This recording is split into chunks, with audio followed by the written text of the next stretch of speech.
Wherever you go, whatever you do, throw a little at it. Omax, Vest and Briefs. மதுரையில் கடந்த மாதம் சித்திரை திருவிழா கோலாகலமாக நடைபெற்றது. அவ்விழாவில் கலந்து கொண்ட குபேந்திரன் என்ற சிறுவன் சாலையில் நடந்து சென்றுள்ளார். அப்போது எதிரே வந்த முத்துமணி என்ற தொத்தல் முத்துமணி என்பவர் மீது அவர் மோதியதாக தெரிகிறது. இதனால் இருவருக்கும் இடையே வாக்குவாதம் ஏற்படவே ஒரு கட்டத்தில் அது கைகலப்பாக மாறியுள்ளது.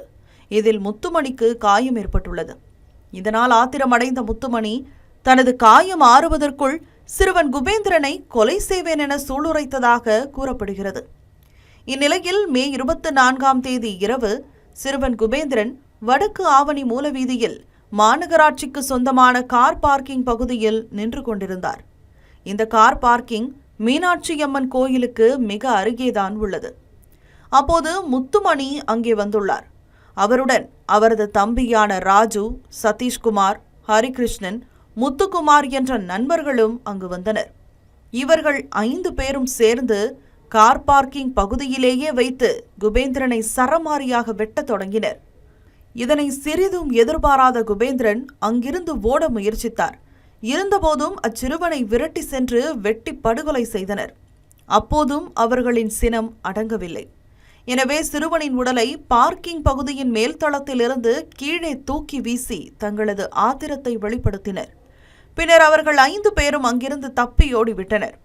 தகவல் அறிந்து வந்த போலீசார் சடலத்தை கைப்பற்றி ராஜாஜி அரசு மருத்துவமனைக்கு அனுப்பி வைத்தனர். கொலை செய்யப்பட்ட சிறுவன் குபேந்திரனின் குடும்பத்தினர் விளக்குத்தூண் காவல் நிலையத்தில் புகார் அளித்துவிட்டு திரும்பும் வழியில் கொலை செய்த முத்துமணியின் தாயார் வைத்திருந்த பழக்கடையை சேதப்படுத்தினர்.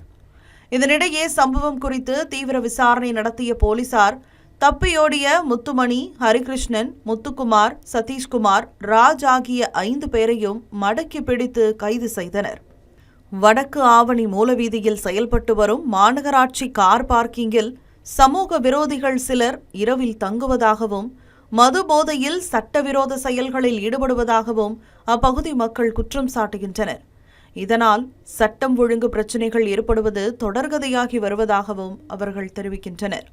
எனவே மீனாட்சியம்மன் கோயில் அருகே சட்டவிரோத செயல்கள் நடைபெறுவதை தடுக்க போலீசார் தீவிர ரோந்து பணியில் ஈடுபட வேண்டும் எனவும் கண்காணிப்பை தீவிரப்படுத்த வேண்டும் எனவும் கோரிக்கை எழுந்துள்ளது.